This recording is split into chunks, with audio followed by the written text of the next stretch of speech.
Tim Pemenangan Nasional, TPNN, menyatakan pasangan calon presiden dan wakil presiden nomor urut 3, Ganjar Pranowo Mahfud MD tak akan melanjutkan food estate untuk mengatasi krisis pangan.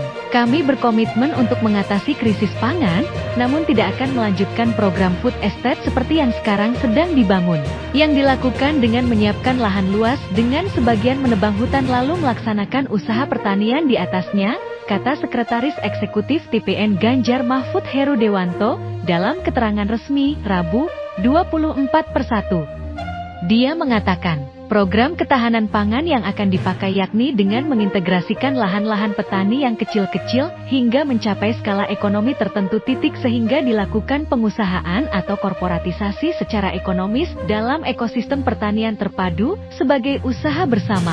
Dengan begitu mekanisasi pertanian dan intensifikasi pertanian bisa dilakukan, sehingga petani naik kelas dari buruh tani menjadi pengusaha tani, papar Heru. Ia juga mengatakan ekosistem pertanian terpadu untuk meningkatkan produksi pangan, ensuring ketersediaan teknologi dan aksesibilitas mekanisasi pertanian. Kemudian, merevitalisasi produksi dengan pupuk dan pendampingan teknis optimal, tak kalah penting terkoneksi digital untuk akses pasar yang adil dan stabil. Ada lagi integrasi sistem informasi kemandirian pangan dan pengurangan impor, ujarnya. Heru menyinggung tentang pelibatan anak-anak muda sebagai akselerator petani masa depan sebagaimana sering disampaikan Ganjar Mahfud saat menjumpai rakyat. Keseluruhan itu, kata Heru, mengadopsi model pertanian berkelanjutan yang berpihak pada lingkungan. Dengan demikian, kita bisa mengatasi krisis pangan. Petani bangga bertani dan naik kelas dari buruh tani menjadi pengusaha tani.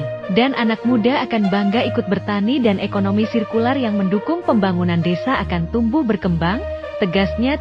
Sebelumnya, calon wakil presiden, Cawapres, nomor urut 3, Mahfud MD menegaskan, diperlukan komitmen dan keberanian untuk mencegah terjadinya kerusakan lingkungan hidup. Mahfud menyampaikan hal itu pada debat keempat Pilpres 2024 yang diselenggarakan Komisi Pemilihan Umum, KPU, RI, di Jakarta Convention Center, GIC, Jakarta, Minggu, 21 Januari 2024. Dalam pemaparannya, Mahfud menyebut bahwa telah terjadi kerusakan lingkungan di bumi akibat tingkah laku manusia di darat dan laut. Kerusakan itu ditunjukkan Allah agar manusia sadar bahwa mereka sudah merusak alam. Oleh karena itu, diperlukan komitmen dan keberanian untuk melaksanakan pembangunan yang memperhatikan aspek lingkungan hidup berkelanjutan. Saya yakin ini tidak mudah, tapi ada dua hal penting yakni komitmen dan keberanian, katanya. Lebih lanjut, Mahfud menyebut bahwa saat menjabat sebagai Ketua Mahkamah Konstitusi, MK, pada 16 Juni 2011 pernah membuat vonis bahwa sumber daya alam untuk memihak rakyat ukurannya ada 4. Pertama, pemanfaatan, kedua, pemerataan, ketiga, partisipasi masyarakat, dan keempat, penghormatan terhadap hak-hak yang diwariskan leluhur. Dia menegaskan, pasangan Ganjar Mahfud akan menggunakan tolok ukur itu. Saya tidak melihat pemerintah menggunakan tolak ukur itu, imbuh dia. Istana membantah bahwa food estate yang digarap Menteri Pertahanan Prabowo Subianto merupakan proyek gagal. Koordinator Staf Khusus Presiden Ari Dwipayana mengatakan, food estate hanya perlu dievaluasi. Iya, tidak gagal, tapi dievaluasi terus karena tentu implementasinya ada beberapa hal yang sifatnya kompleks yang perlu dilakukan penyempurnaan, kata Ari kepada awak media di Istana Negara Jakarta, Senin, 22 Januari 2024. Ari mengatakan, proyek food estate harus ada perbaikan. Tujuannya agar cita-cita ketahanan pangan bisa tercapai. Implementasinya kan tentu ada evaluasi, perbaikan, penyempurnaan terus berjalan. Ya, supaya apa yang tujuan kebijakan itu bisa tercapai, harap dia. Ari menjelaskan, proyek food estate bertujuan untuk merespons situasi nasional soal pangan yang dihadapi bangsa. Sebab, saat ini dunia sedang krisis pangan. Jadi setelah pandemi diketahui bahwa seluruh dunia menghadapi ancaman krisis pangan.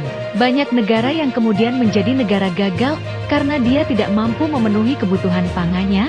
Harga pangan juga melambung tinggi di pasaran dunia, ungkap Ari. Demi merespons itu, lanjut Ari, negara memiliki terobosan dengan skala besar dan karena itu Sebabnya mengapa Presiden Jokowi mendorong untuk merespons dampak pandemi dan krisis pangan. Maka dari itu kebijakan lumbung pangan adalah menghasilkan produksi yang bisa memenuhi cadangan pangan pemerintah, sehingga kemampuan kita untuk mandiri dari sisi pangan itu bisa tercukupi. Tidak perlu impor, tidak perlu tergantung dari negara lain khususnya ketika harga cukup tinggi, dia menandasi.